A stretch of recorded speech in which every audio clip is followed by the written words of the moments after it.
This time I'll call the January 31st, 2019 meeting to order for Dickinson County Commission. Would you please stand and join in the flag salute?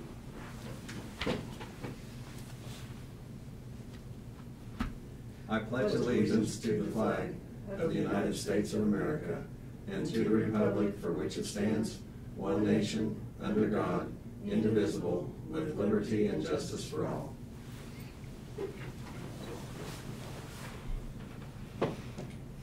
Okay, I don't believe we have any additions to the agenda, so is there a motion for approval? I'll make a motion to approve the agenda. Second. Have the motion and the second for approval of the agenda as presented or written. Any comments? Otherwise, all in favor say aye. Aye. Opposed? Motion carries.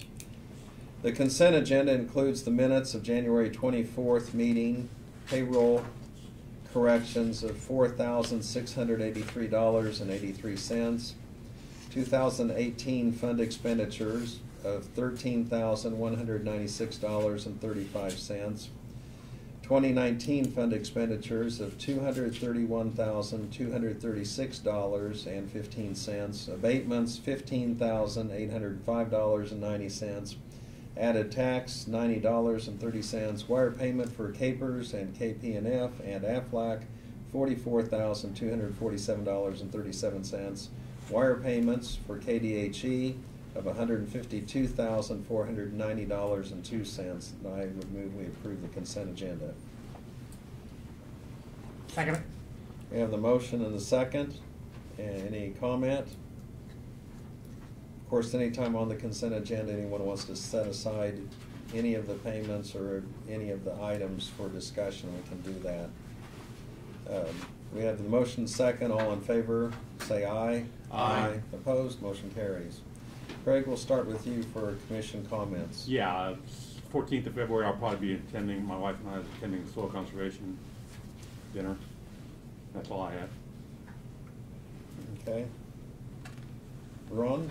The commission received a thank you from the Hope Community, the Hope Historical Society Museum, from Leon Cope, thanking the commission for the $1,000 donation to the museum, and they appreciated that. Also, last Saturday, I spent some time in Navarre at their pancake feast, and that was quite a deal. And they've really got a wonderful community building they've worked on, and they had quite a crowd at their pancake deal. So we really appreciated them being able to do something like that. Is there a Farm Bureau dinner coming up too? Is that On the 6th? February 6th? Yes. Okay. Farm Bureau dinner, yes. Okay. I did receive a comment from an individual that goes over to Manhattan probably for K-State or such, but they had read the comments about the lighting up on Interstate, and they just were pleased that some discussion's taking place, because they just said it was difficult with the lack of lighting, and was hoping something would be done. And of course, that's something that isn't directly in our hands, but at least we have opportunity to try to follow up and encourage the right people, KDOT, to do something on that. So we'll see how that goes. Earlier this morning, the commissioners, we met early at 8 o'clock, and Brad went around with us. We just basically had a tour of the county building and the highway shop. On something like that, you're reminded, and you see it's very evident. We have a lot of dedicated people that do a great job around here, and to see the conditions that they're working within and some of the challenges space-wise, but also the responsibilities of they do a great job. And so I appreciated the opportunity to make those stops. And then we also had Tim Hamilton in, and he's our planning and zoning administrator, and he gave us an update. One of the things he mentioned that stood out, we have 8 permits that have been issued this year, and this time last year there were only 2. One was for a single family home, and the others for an addition, and the others are for accessory buildings. That's all I have. There are no presentation of petitions or proclamations. If there's any public comments, this would be the opportunity to comment on anything that is not on the agenda. Since there are no public comments, we'll go to our report from county officers. So Brad, we'll take you first. Okay, in your packet, I printed a copy of an email I got from Dave Jones, who is our representative for the Flint Hills Trail Committee. And he had attended the meeting in, I think, Osawatomie, if I'm not mistaken, and provided a very comprehensive and detailed report for you guys to read when you have time about the activities. And it sounds like it's going very well from what I read there. We certainly appreciate Dave taking his time out to participate in that. It's good to have community members about the county that can serve us like that. We were talking about volunteers before, Yes. before the actual meeting, and he's certainly one of them that we appreciate. So, in the newspaper the other day, I noticed that, or I guess it was on the website, one of the school districts was putting out that they were asking for funds to support their after-prom programs, and they had indicated there were no public funds involved in that. And I just want to reiterate that we do support the 5 school districts with the $500 donation from the alcohol tax fund. I think probably what they meant in that release was that there's no school district funds to support that it's all raised from outside sources. But I just wanted to clarify that we do support those.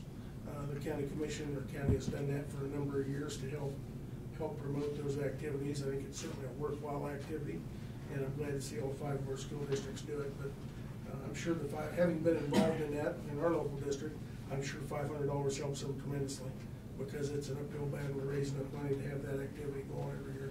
And that particular fund also, specifically, it needs to be used for purposes. It does. It's specific to alcohol education or alcohol-related education activities and things of that nature.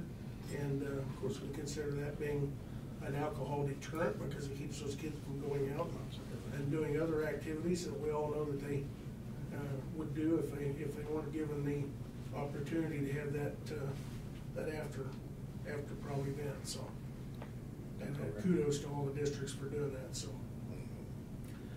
we have received the notice of the Abilene Chamber Banquet, which is on February 26th at Eisenhower Center, and just was going to check and see if you guys plan on attending that. Is the center going to be open then, or going to be closed down? I didn't plan it, so I'm assuming it'll be open. So Well, they may want to have a contingency plan. I'm not going to be going. Okay. I do plan to attend if you'll RSVP. Okay. And then I'll tell. Okay.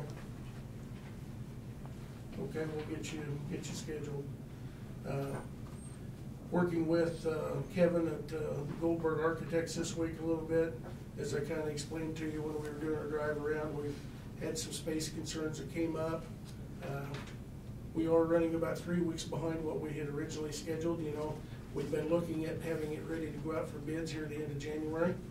End of January's here, and we're not ready, but that's not surprising with the changes that we made in removing the basement and the evidence stuff to save us money. They said that they think that's going to knock off about $600,000 off of the project, and so that's substantial. So that was a good move, and looking at the space issues, they're going to do a little redesign on the sheriff's department. The concern, as I mentioned earlier, was enough room for the investigators to be able to function, and the deputies in their offices. So they're going to look at some options of narrowing some hallways. The hallways are originally like 6 feet wide, and they said they can narrow them up to 5 feet, which will still be sufficient. Add a couple feet into some of those rooms, expand some walls here and there. So they're going to look at some options, but the bottom line is we're running about 3 weeks behind.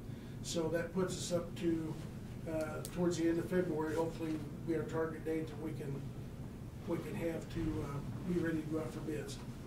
Of course, every time we make a little change, even though it's maybe subtle, that requires not only the architects who draw the pictures, but the engineers who have to figure out how you get it wired and plumbed and all that stuff to make changes. So they're working diligently, and just wanted to give you a little bit of an update there. So I did get notice earlier this week, Saline County has scheduled the next Regional County Commission meeting for March 11th. It's Saline County's turn to host, and that'll be a Monday evening at 6 o'clock at the Saline County Road and Bridge office out on Airport Road, south end of Salina. And so I assume that all three of you probably would want to attend that. That particular night's a school board meeting for me, so I won't be able to attend again, but I can get you RSVP'd and let them know that we'll have three coming, unless Mark wants to go. I was gonna say, since you're not gonna be there, maybe I ought to go. If you want to. I don't really want to. Food's pretty good normally. But just, I mean, you know, for Okay. appearances. That'd be good. Okay, We need the support and backup, you know. there you go. Fend off some of these. Okay. You can make our presentation, Barb. Oh, I decline, I think I have something. I knew that was gonna change quickly. Yeah.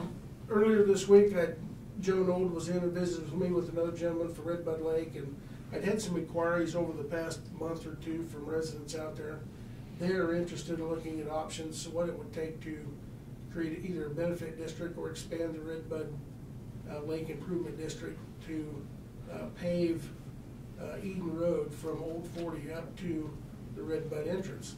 And so I had John spend the day yesterday putting together some very rough and preliminary details and estimates on what that would take, and I've emailed that back to Joe. So I'm assuming that they will probably meet and decide if that's something that they want to pursue. They have met with Lincoln Township, and Lincoln Township was agreeable to investigate it further. And so I guess it kind of depends on if everybody that's involved in that is interested in paying the extra specials on their taxes to do that. My guess would be at this point that it's gonna be, by just the rough estimates, it's gonna be more expensive than people were willing to do. But we have given them the preliminary information, and we'll see what shakes out, so. And of course, they could pay for it over 10, 15, 20 years. Well, the estimate John gave them was 15 years, but it still adds roughly $2,500 to $3,000 a year on their taxes as a special, so I don't know whether people would be interested in paying another $200 or $300 a month, you know, or not. But then I'm not there, and I mean, that's their decision. So if in fact it were to go through and it was something that they decided they wanted to do, just the people involved in that improvement district would pay the improvements. It wouldn't be a county or township expense, so. But then there's also the future maintenance of that particular stretch that needs to be considered too, so. But I just wanted to give you a heads up so that if somebody does talk to you about it, you've got a little bit of idea that we've worked with them and we'll continue to do so, support that however we can. We also had, the Sherry approached me here a week or two ago. You know, when we did the Alta survey, which is required for our renovation and expansion project, the jail project, about 90% of the information is available there to clean up our legal description of this parcel. Right now, you know, we've got the lot that the courthouse sits on. The parking lot's a different parcel. The east parking lot is about 4 different legal descriptions. We've got the county attorney's office is illegal. We've got where the 2 houses were illegal. And then now we've got Court Street that has been vacated. It doesn't really have a legal. And now would be the perfect time to clean that up and create and have it platted to where this is all one legal description. And so we got with Cobb Valley, they're the ones that did the Alta survey. And normally that survey would be a considerable cost. For $2,000 or $3,000 more on top of the Alta, they can do that, and we can take it to the city and get it approved and have this thing platted so that the legal description is very clean for future generations to deal with. So I've authorized them to do that, thinking this is the perfect time to get it done. So we'll move forward on that and get the deed done, and we'll get with the city to approve that the plat as it comes in. So I think that is all, other than if next Thursday, if time allows, if you guys want to come in again, we can do health department, EMS, and run down to Harrington and do station 2 in the health department down there, and probably would be back here by 10 or 10:30. If that's something you want to do, just let me know. I'm pretty flexible, so. Craig, do you let us know, or Well. we could do it the next week after. Or Yeah, why don't we do it? We'll In put 2 it off weeks? a week, yeah. Okay. And I know it's gonna affect everybody else, but Not that I have to get up that early anymore, but maybe we could do it after the meeting. We could. I mean, that way we wouldn't be wouldn't be, you know, we could take a little more time to, you know, to see everything. Maybe take out and look at the bridge down at Union Sure. and some of the road projects that we've got. We could stop at Hope and eat lunch, and Yeah. Hope residents can see the county commissioners. Okay, well, we'll kind of plan on 2 weeks and do it after the meeting, Yeah. okay? That's all I've got. Okay, Doug? Tax sale on Monday at 10 o'clock. We're at 26 parcels. They'll be up for sale. That's all I have. So they just need to come early enough to come in, and it's gonna be right outside here? Yeah, they're right here at the courthouse. Bring the checkbook. Bring Okay. the checkbook, come on. You do take out of town cash too, right? Yeah, out of town cash. Yeah, no, it was stuck together. Okay, the next item we have is a resolution, and that is to declare certain property as surplus. And Brad, you have kind of a list here. Yeah, we've got the 2 vehicles that we just recently replaced, which is Martin's truck and Fraser's vehicle. We also added a truck that we've got out at the transfer station that it's a Ford 3/4 ton with a V10 engine. The truck's still, it's 2005 model, I think. We bought it originally for the Road and Bridge Department. We moved it out to the transfer station years ago so they could pull the recycle trailers. We no longer have the recycle trailers. And so that's kind of a big truck to use just to run around the property out there. So what I would like to do, while it's still in decent shape, I mean, it's not new by any means, it's what, 12, 14 years old, is we'll go ahead and sell it, get something smaller, like a small pickup or something to do that little run around, something used that would be much more economical and more applicable for that. And then we also have the forklift on there that we purchased and replaced out at the transfer station. We've got a couple items like a vending machine and exam table that we had up at the health department. And then I also put that safe on there that we talked about in the treasurer's office. If we can't sell it, you know, it doesn't cost us anything, but at least it gives us the opportunity to put it on Purple Wave and see if there's somebody out there in the World Wide Web that is interested in that vintage safe, so. Okay. The resolution number is 013119. I'll go ahead and move that we adopt that resolution to declare property as surplus. Second it? We have the motion second. Any discussion or questions? Otherwise, all in favor say aye. Aye. Opposed, motion carries. We do not have any unfinished business, so we'll go on to other business. And the first item we have is to consider approval of 2 new vehicles for the Sheriff's Department. And that was part of our work study discussion a week ago. And Gareth did contact Home Automotive about their pricing, and they said, the price is what it is. I said, that is our price, and it doesn't change. And so he got a hold of Kenny Constable over Dick Edwards. He gave him a written proposal for 2 of the Dodge Durango special service vehicles for sheriff's vehicles. So, and that's where the sheet that you got. So. Okay. The bid on the 2 vehicles, $63,680. That's for 2 2019 Dodge Durango Pursuit SUVs.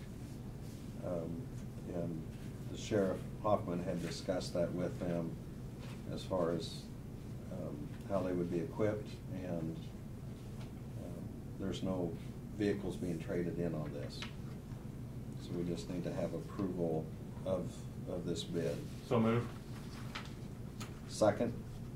We have the motion and the second, and this is for the 2 Durango vehicles from Dick Edwards. Any further discussion or question? I'd like to open the floor for discussion just for a minute. Okay, sure. I realize that we've got to be very conservative with the consumers, our taxpayers' money. But we have a business located in our county here that is paying taxes to the county, both property taxes and sales taxes. And then we turn around, it seems like, and we're buying something approximately, was it about $10,000 difference in vehicles, is that about right? Are we doing the right thing? So you have one thing you're looking at as far as saving money to the taxpayers, but you have a vital business in your community that would be nice to patronize, but not at the jeopardy of the taxpayers. You know, how do you look at a situation like that, and how do you make a good decision on a situation like that? Let me know, Ron. Well, you know, where's that threshold where it becomes economically feasible to protect your taxpayers and correct. Yeah, you know, but I want the public aware that we're thinking of this. We're not just jumping into something, not thinking that we have businesses that we don't want to. We need to lead the way on what we expect from our communities and our businesses, and obviously we want to bring business into our communities. It's unfortunate that the price on these vehicles are such different, and I have reservations with that. So that's all I have. One thing I would add to that, just for the benefit of knowledge, is, has it been a year ago now that we bought Randy's truck? Two years ago. We did bids some time ago on pickups for the Road and Bridge Department, and ran into the same issue where we ended up buying a couple Dodges on the state contract, similar to what we did on Martin's pickup that we just got last week, because there's such a disparity between what, and in that case, the state contract's negotiated, so I can actually give that bid price from the state to Holmes and say, can you come close to this? And they've told me a number of times they appreciate us doing that. It's not like I'm bidding them against it, because you can go on the website, on the internet, and find out what that state contract price is. But when we did one for Randy's truck here a year and a half ago, we did the same thing. I gave them that, and I said, here, we're looking for a pickup. Can you come close? In that case, we didn't want just a plain Jane, and we wanted a bed on it and things like that. Unlike the Road and Bridge Department, we ordered them without beds to put a flatbed on it. They came within, I think it was around $3,000 of the state contract price, and the commission elected to give the business locally, even though it's a little higher. But so your question is, how close do you come? In that event, they chose to give the business locally, even though the price was higher. So, and it's 4 or 5 years ago, 4 years ago, you called up there and they thought they gave you the best price, and Tim come down here and talked to us, and it was about, I'm going to say $500 or $600 higher, and we went with Tim Holmes. Right. I think it was 2 vehicles. So. And he made a very compelling. Oh yeah. 40 employees. And with everything that, just like you just stated, Ron, right. They do a lot of business, they support a lot of things in the community, so that certainly is something that weighs heavily into that. But where is that difference? Where is that tipping point where you don't go that way and you... And I know from talking to Tim personally, and I think he commented when he was down there that day, I pay taxes too. I understand if there's a big difference, you have to do what you gotta do. But if we get down to where we're close, we appreciate the consideration, so. Roughly how many vehicles do you buy let's say in a 4-year span? Oh. Well, for my sheriff's department vehicles, you're talking Well, at least 2 a year. Sheriff's Department's either 2 to 4 a year. Okay. But then as far as the others, we bought more recently because 8 or 10 years ago, we went out and bought a lot of surplus vehicles when feds were downsizing, and the state surplus was picking up a lot of those federal vehicles. And much like Martin's and the ones we're selling or trading out of service for the appraisers, we bought those used with 50 or 60,000 miles on them to save some money, because money was a little tighter then. Not that we were flush, but and so we're kind of paying now for what we saved then, because we've got vehicles. Several of them are coming due in rotation. To answer that question, on an average, maybe 1 or 2 a year for the rest of the departments. Okay. The next one that we'll have either later this year or first of next year is going to be Chancey's pickup that needs to be cycled out. It's an 06 and it's getting up there, and so. And we had bought, when I first got on, about the second year, we bought a vehicle for the extension when they had another agent. Mm-hmm. I mean, that's been 5 years ago. Yeah, and I think they've got one that's going to be due next year or sometime later this year. So we put some money in their budget and we're keeping it in our budget to replace it. The biggest one that hits us is the Sheriff's Department. Of course, they've got a bigger fleet of vehicles and they put the most miles on them, so. And sometimes too, and this is difficult to weigh in, is it's not always you're comparing exactly the same model to another model. And in the instance of the Durango, is very well suited for what the sheriff's needs are. And he mentions a few things could be fit onto that. But the fact that Home had a higher bid, it wasn't necessarily No. because they were trying to make more, it was, you know, what they were showing us, What they it's a have the different model. capability to sell. Yeah, so Okay. it kind of goes back, you know, does it match up to what your needs happen to be, but, anyway. Any other discussion, and otherwise we can have the vote on this? So the motion and the second was to go ahead and accept the 2 Dodge Durangos at $63,680 from Dick Edwards. All in favor, say aye. Aye. Opposed? Motion carries. It's good to have those discussions, because I know we do factor those things in, and sometimes it's not just, this is exactly what I want to do without reservation. I mean, it can almost be 50-50 in our mind on what course of action or how you're going to vote, but when you actually get down to the vote, you're either yay or nay. So it's not always that it was a slam dunk, you might say. Okay. The next item we have is to approve a bid for a culvert replacement. This is on 1360 Quail Road.